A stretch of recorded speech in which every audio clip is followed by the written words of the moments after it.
Bonjour à tous et bienvenue dans Cult & Click, une émission de qualité et une émission, alors certains vont dire on avait commencé, on était trois, il y avait l'ami Cardel, l'ami Kerr et on parlait de cinéma et séries et là c'est une vidéo basket et je suis tout seul sur le canapé, oui, mais attendez, c'est une émission spéciale, on a mis le paquet, c'est une émission avec des duplex de l'enfer et même une triplex. Bonjour aux amis Kerr ici, qui est par là, pardon, hop, qui vous dit de vous abonner. Bonjour mon ami Kerr. Salut. Abonnez-vous. Toujours Kerr qu'on appelle la bonne humeur entre nous.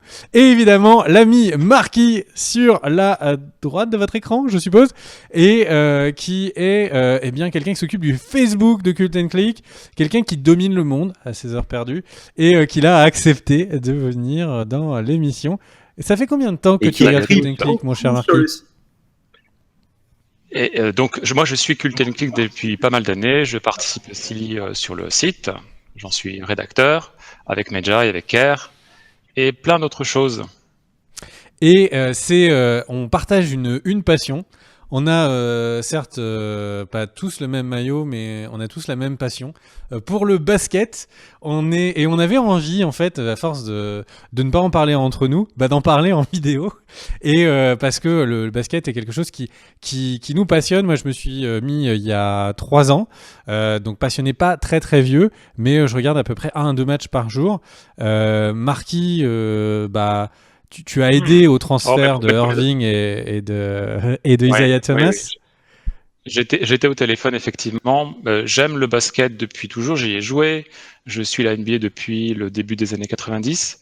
Et régulièrement, ma journée débute par un résumé des matchs, revoir les statistiques, imaginer ce que pourrait être la saison. Et puis, je vais prendre, je pense, beaucoup de plaisir à en parler avec vous. Et forcément, il y a l'ami Kerr, et Kerr, eh bien, en fait, a découvert le basket la semaine dernière. Il nous a dit ce truc, les gars, c'est un truc de fou. N'est-ce pas ? Quel troll. Non, pas du tout. Moi, j'ai découvert la NBA juste après la pause baseball de Michael Jordan pendant le règne éphémère de Olajuwon. Donc, avant le retour de Michael Jordan. Donc, ça commence à dater. Oui, mais bon, certains vont dire un peu comme nous-mêmes. Donc on va être là déjà pour commencer. Alors c'est la première, donc ça va être un petit peu plus brouillon que d'habitude. Cette première émission déjà pour parler du basket. Le sujet, est-ce que les Cavaliers vont sortir gagnants de la conférence Est pour affronter ce que tout le monde pense être les Warriors?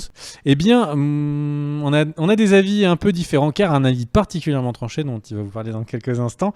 Mais déjà, les gars, quelle est votre équipe préférée? Marquis. Eh bien, il y a une différence entre l'équipe préférée en regardant leur performance sur le terrain et l'équipe de cœur, celle qu'on peut aimer pour des raisons X ou Y depuis des années. J'ai toujours beaucoup aimé les Sixers parce que j'ai eu la chance d'habiter à proximité de Philadelphie et d'aller voir jouer Allen Iverson de mes propres yeux. Donc forcément, cela crée des souvenirs et une affection particulière pour l'équipe. J'aime aussi bien les Pistons pour des raisons similaires. Bien entendu, quand on regarde ces deux équipes, cette année, elles sont attractives, elles ont leur qualité. Il est difficile de résister, malgré tout, à la qualité du jeu des Golden State Warriors. Leur jeu de passe, la fluidité avec laquelle les joueurs opèrent ensemble, il y a quelque chose de remarquable et d'hypnotique. Et donc, évidemment, je dois mettre les Golden State cette saison et peut-être pour les 5 saisons à venir au sommet de la hiérarchie. Et l'ami Kerr, toi, quelle est ton équipe favorite? Il n'y en a pas de très très bonne en Picardie. Du coup, non. Mon équipe de cœur, parce que Marquis parlait de ça, c'est les Warriors parce que c'est la première équipe que j'ai vue à la télé. Alors, il me semble que c'était sur Canal+ à l'époque et il y avait Chris Mullin et ils avaient gagné. Donc, du coup, je sais pas, c'est devenu les Warriors et le hasard a fait que maintenant ils soient aussi dominants. Puis bon, le fait que je sois allé à San Francisco, le fait que l'équipe est très visible là-bas, et Curry notamment. Moi, j'aime beaucoup. Mais par contre, j'ai pas vraiment d'équipe favorite. Tu vois, je vais pas être supporter d'une équipe. Même en foot, je suis supporter de rien. Je m'intéresse énormément à l'ensemble. Et moi, ce qui m'intéresse davantage, c'est les performances de joueurs. Là, en ce moment, par exemple, des DeRozan ou ce que font les Celtics ou Embiid ou enfin, tu vois, des trucs comme ça, quoi. J'ai pas d'écharpe et de à fond derrière une équipe, même s'ils sont nuls, je vais être à fond derrière. Ok, bah moi de mon côté, mon équipe favorite, en fait, j'ai un peu comme vous plusieurs équipes. Mon équipe préférée, c'est clairement les Warriors parce que c'est eux qui m'ont remis au basket. En fait, on parlait tout le temps de Curry, et j'avais envie de voir qu'est-ce qu'il valait et d'un match en autre, bah, j'ai commencé à me remettre au basket, donc forcément les Warriors. Et puis après, dans les équipes que j'aime énormément regarder, parce que quand on aime le basket, et ben un match par 2 jours, ça suffit pas. Et donc, bah, je me suis mis à beaucoup regarder les Sixers, pas mal qui ont, avec Embiid et Simmons, qui ont un style de jeu qui est quand même assez royal. Les Cavaliers, mais pas en ce moment. Parce que le style de jeu des Cavaliers n'est pas incroyable. Pas mal les Spurs, parce que les Spurs restent une vraie stabilité, une vraie intelligence de jeu. Mon joueur préféré, c'est Kyrie Irving. Donc du coup, bah, je le regardais aux Cavaliers et maintenant je suis passé Celtics. J'ai retourné mon maillot, comme on dit. Et puis voilà, après, comme le disait un peu l'ami Kerr, il faut que... En fait, la vie d'image est intéressée pour vous et pour moi. Et donc pour l'ami Kerr qui est ici, c'est vrai que du coup les performances des joueurs font que parfois j'ai envie de regarder un match. Et donc là, bah, faut parler de James Harden et des Rockets, et il faut parler d'Anthony Davis et de sa future équipe, vu qu'il va peut-être bouger des New Orleans, mais ça c'est une autre histoire. Les copains, c'était une introduction, certains vont dire longue, d'autres même un peu chiante, mais on voulait vous dire un peu là où on en était en termes de basket. Et c'est pour ça que du coup, Kerr a envie de reposer les bases sur du coup cette problématique des Cavaliers. Non, il a les yeux perdus. Attends. Tu veux que je fasse Si tu veux, je peux remettre en place. Dis-moi. Non. Les Cavaliers qui sont donc en difficulté actuellement, puisque l'équipe de LeBron Ils sont à James, Cleveland. Déjà, de base, ils sont dans le dur. Il fait froid, voilà, il neige, il y a très peu de jobs dispo, c'est pas très joli. Donc déjà, tu sais qu'ils sont mal barrés. Donc ils ont intérêt à être excellents en basket, sinon il n'y a aucune raison d'y aller. Et ils ont enchaîné les défaites récemment, et ce qui fait qu'ils sont actuellement 3e à l'Est, devancés largement par les Celtics leaders et les Raptors 2e. Et ils sont talonnés par les surprenants joueurs des Miami Heat. Qui n'ont aucune star. Les Miami Heat qui n'ont aucune star et qui pourtant sont là.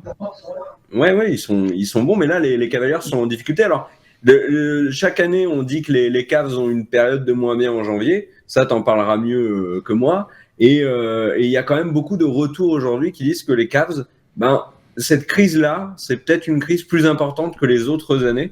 Et moi, il y a un élément qui me fait penser que peut-être les Cavs sont vraiment dans le dur et que c'est pas juste la méforme du moment, ils se gèrent et puis ils se reprendront plus tard dans la saison régulière. C'est que on a vu des grosses dérouillées.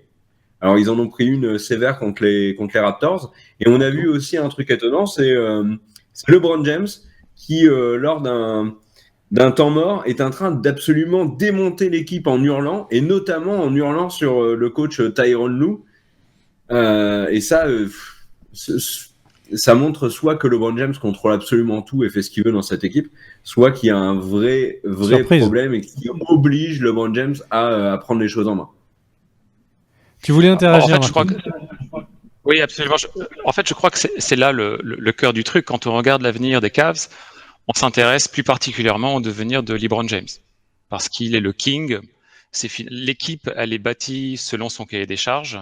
Les joueurs qui ont été signés, comme les J.R. Smith ou les Tristan Thompson, tout ça, c'est lié au souhait qu'il a exprimé auprès de Dan Gilbert. Le coach également a été sélectionné par LeBron James. Et ce n'est pas la première fois qu'on le voit crier après ses joueurs. Ce qui est étonnant cette année, outre le fait qu'il y a toujours des hauts et des bas dans une équipe, c'est que cette saison a été une succession de bas très bas et de hauts très hauts. Et on est actuellement à nouveau dans le creux de la vague.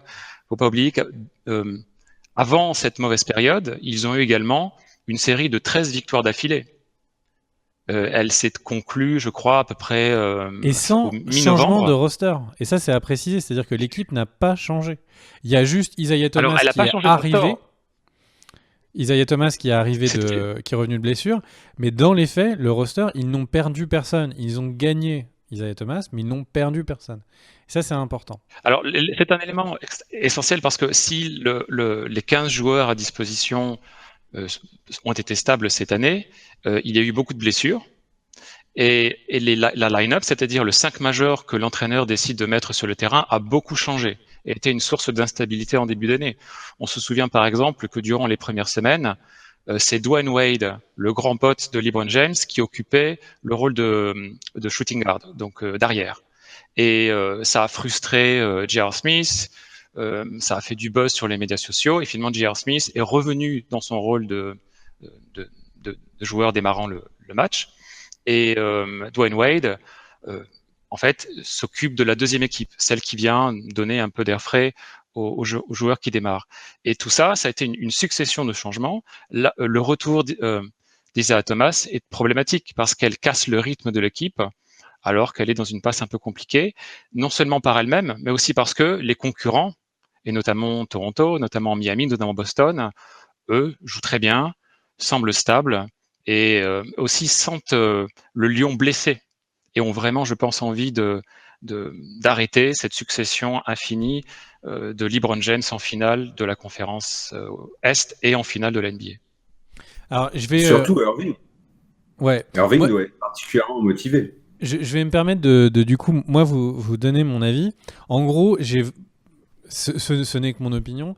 Le truc, c'est que je ne vois pas les Cavaliers sortir de l'Est à l'heure actuelle ou sortir tellement mal, vraiment épuisés d'avoir fait des successions dans les playoffs de BO7 où ils auront dû jouer les 7 matchs, que du coup je les vois soit vraiment ne pas sortir, soit se faire complètement swept. Donc c'est-à-dire que ce sera 4 victoires d'affilée par les Warriors, si c'est bien les Warriors qui sortent. Et j'ai l'impression, et donc pourquoi ça, les Cavaliers sont mentalement déstabilisés. C'est la première fois qu'on entend les Cavaliers se plaindre de LeBron James.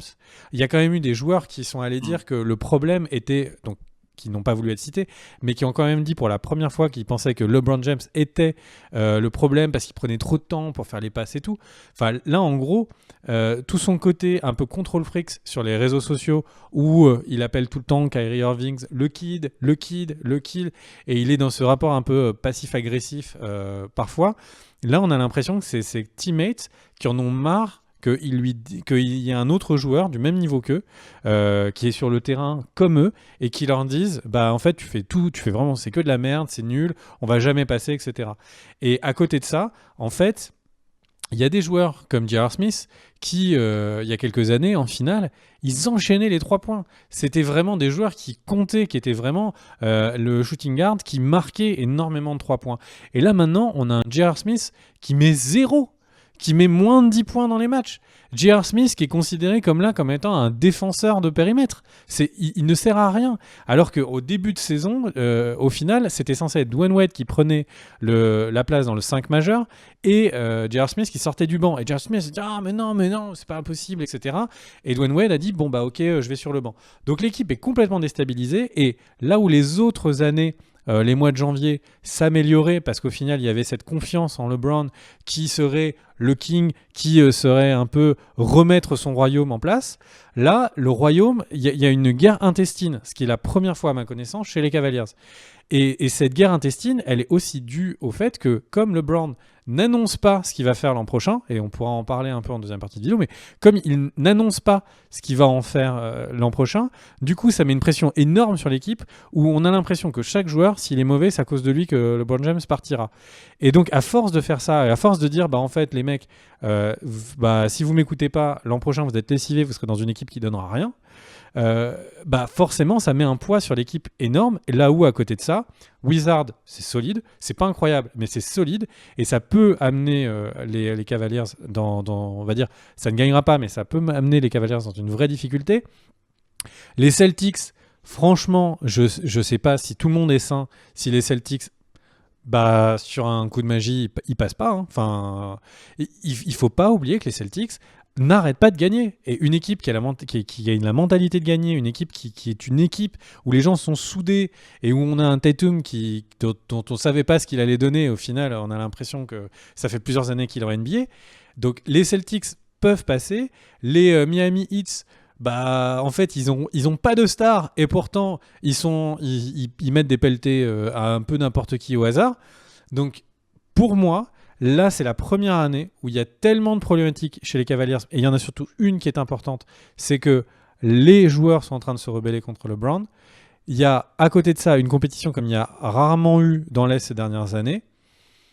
Soit ils passent de très peu et ils se font fumer, soit ils passent pas. Ça, c'est mon point de vue.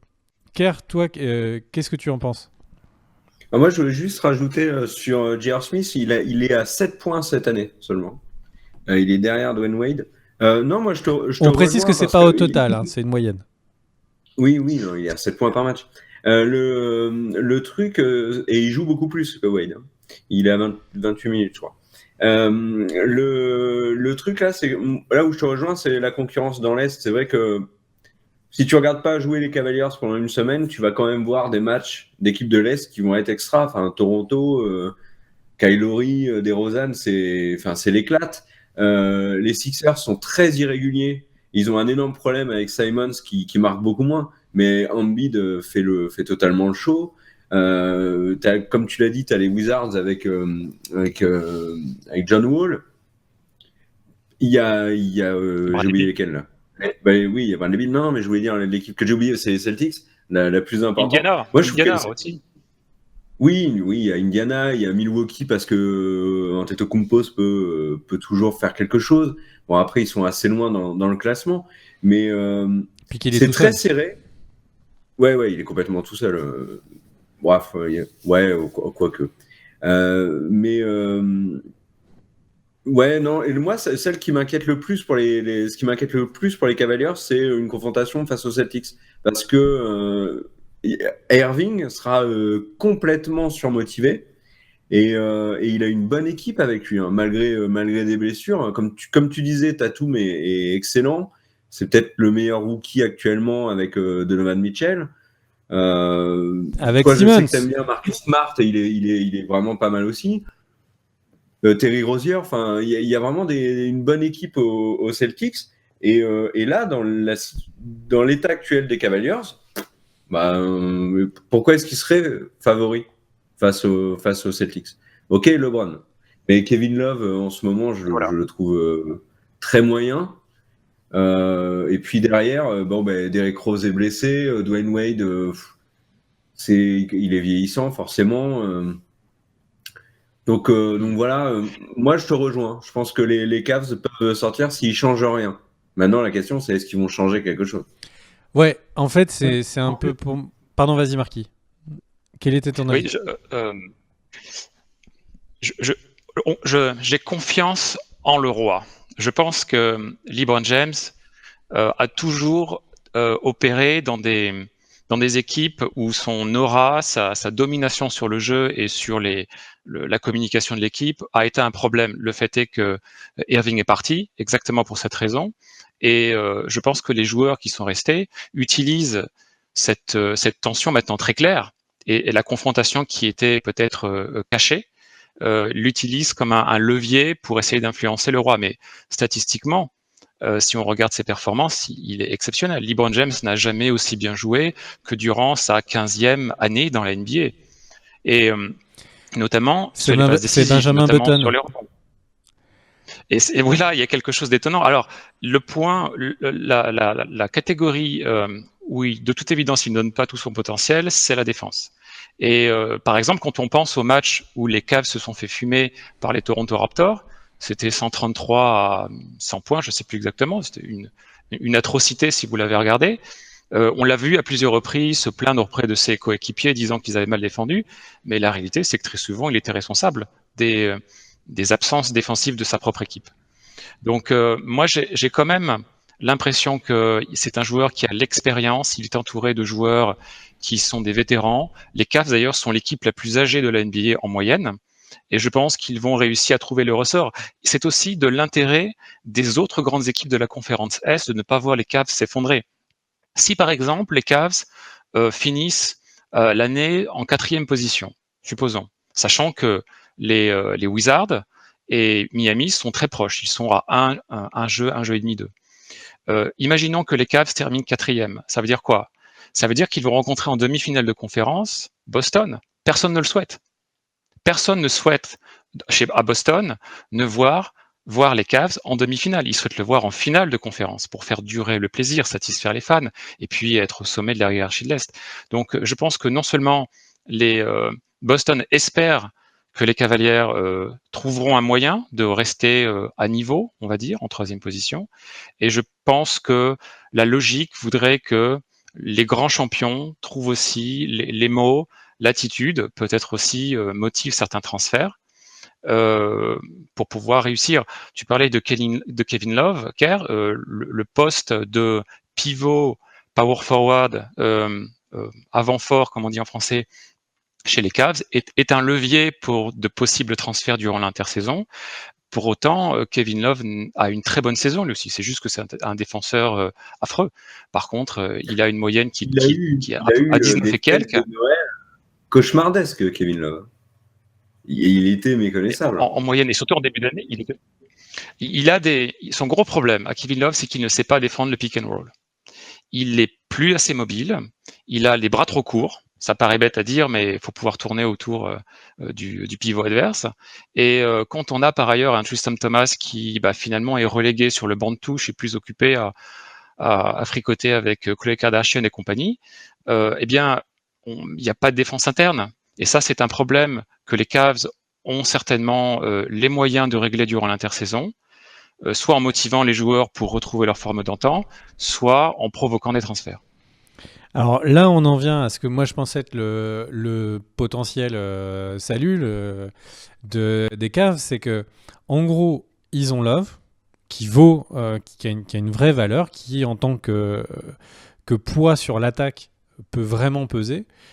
Pas forcément en centre, j'essaie de me souvenir des termes français, pas vraiment en pilier central, mais vraiment plus en ailier. Et le truc, c'est qu'à côté de ça, c'est vrai qu'ils ont un peu de banc qui leur sert à plus grand chose, et c'est vrai que il y a peut-être des transferts à faire qui les sauveraient. Enfin, en ce moment, il y a énormément de rumeurs autour d'une possible disponibilité d'Anthony Davis, mais sans aller là, il y a beaucoup de personnes qui disent que les Clippers sont en discussion avec les Cavaliers pour le passage de DeAndre Jordan. Et DeAndre Jordan, ils ont besoin d'un pilier fort, un pilier qui protège vraiment, qui soit là pour défendre et finalité...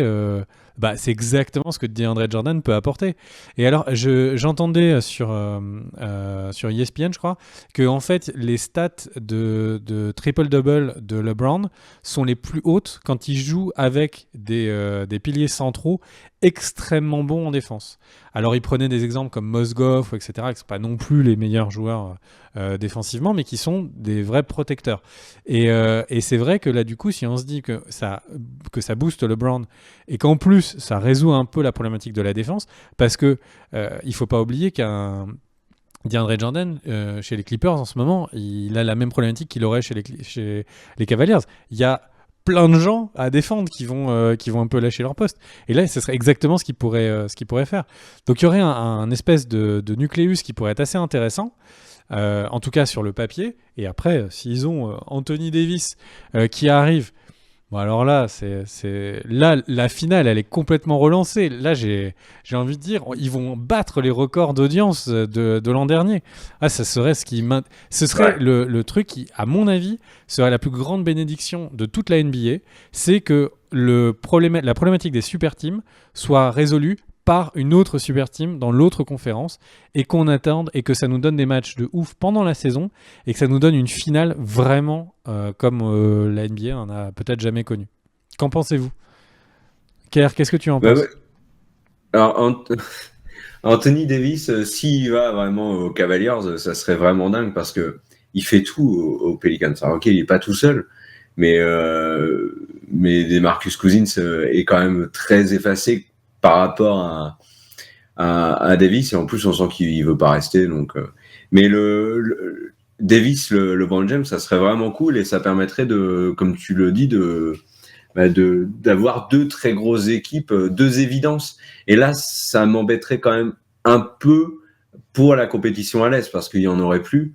Peut-être juste pour la deuxième place, mais là, ce qui moi me plaît beaucoup dans cette saison, c'est justement que les Cavs sont bougés, que les Celtics sont là et que on peut se permettre de rêver si on aime les Raptors, par exemple, ce qui est mon cas, de pouvoir peut-être aller carrément en Mais tu finale les de aimes NBA, quoi. uniquement parce que tu es fan de Jurassic Park. Ça n'a pas de rapport avec le basket. Oui. C'est vrai, c'est la raison essentielle, mais il y a aussi, il y a aussi DeMar DeRozan qui m'éclate beaucoup, je trouve.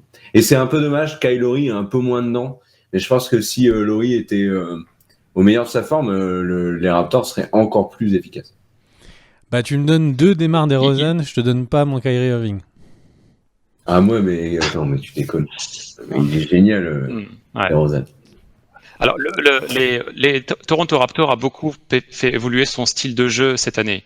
On voit leurs deux arrières prendre moins de shoot, moins marqués. Par contre, prendre plus de tirs à 3 points, mieux distribuer le ballon. Ça rend un jeu plus fluide, plus agréable. Donc, je comprends tout à fait ton attrait pour cette équipe. Concernant les Cavs, défendre au rebond est une nécessité. C'est l'une des équipes les pires, non seulement au rebond défensif, au rebond offensif, mais c'est aussi celles qui autorisent le plus de rebonds offensifs et défensifs à leurs concurrents, aux équipes contre lesquelles elles jouent.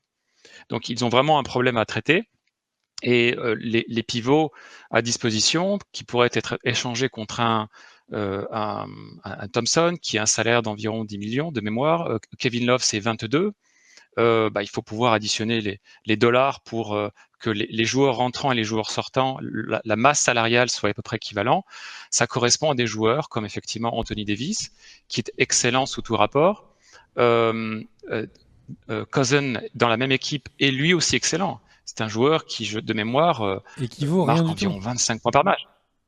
Et qui, à l'heure actuelle, il il a sa valeur qu'on imagine, et après, il y a la valeur à laquelle il est vraiment échangé, comme il a été la saison dernière, qui était rien du tout, parce que les équipes, généralement, ont juste envie qu'il se taille. Après, est-ce que ce sera le cas il a un problème de la New Orleans? C'est des Pelicans, on verra, mais il a un petit il a une problème de comportement. personnalité. Il a une personnalité un trouble de la entière, on va personnalité. dire, qui lui vaut un grand nombre de fautes techniques, c'est clair. Mais par contre, c'est non seulement un excellent joueur, un attaquant, mais c'est aussi un très bon shooter à 3 points. Et quand on regarde l'équipe que LeBron James a bâtie autour de lui, il est en fait entouré de shooters d'élite. Même au poste de power forward, même quand on prend Crowder, il n'est pas mauvais. Quand on prend Channing Frye, il est aussi un très bon joueur.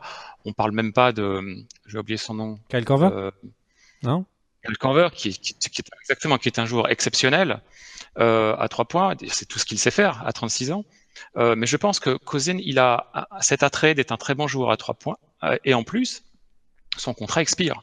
C'est-à-dire que la Nouvelle-Orléans, soit il le voit partir en fin d'année pour rien, soit il décide avant l'intersaison de l'échanger contre des joueurs et de pouvoir bâtir une équipe qui pourrait intéresser Anthony Davis, sachant que lui, il est verrouillé. Hein. Anthony Davis ne quittera pas de son plein gré les Pelicans. Son contrat le mène jusqu'en, de sa propre volonté, 2020. Plus que de son plein gré.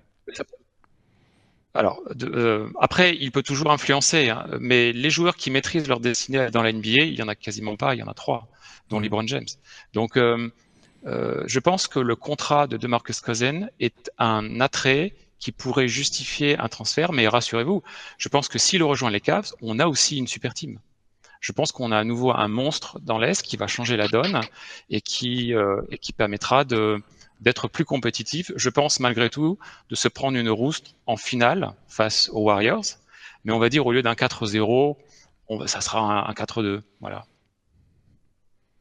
Eh ben écoute, nous on espère. En tout cas, merci d'avoir suivi cette première vidéo basket sur la chaîne Cult & Click. Merci si vous êtes arrivé jusqu'à la fin. C'était le côté sportif de la vidéo, c'était le côté un peu marathon. Regardez les vidéos jusqu'au bout. En tout cas, ça nous a fait plaisir. N'hésitez pas à partager la vidéo si elle vous a plu. Et surtout, et particulièrement sur celle-là, soit un pouce bleu, soit évidemment un commentaire qui nous permettra d'avoir votre avis sur la vidéo. Si vous voulez évidemment que nous continuions, c'est le meilleur moyen de nous l'indiquer. Des bisous à vous. Alors, en précisant quand même qu'on ne va pas arrêter le cinéma et les séries. Loin de là. Tu m'as dit l'inverse. Tu m'as dit on arrête les séries et on fait du football et du curling, je crois. Et j'ai dit le curling, tu es fou. C'est Dailymotion. Il faut faire du curling, c'est Dailymotion la plateforme. Évidemment, merci à l'ami Marquis d'être venu parmi nous. Merci de tes lumières comme ça sur le basket. Merci Kier, merci à vous. Des bisous, ciao ciao et à demain pour une prochaine vidéo. Ciao. Let's go!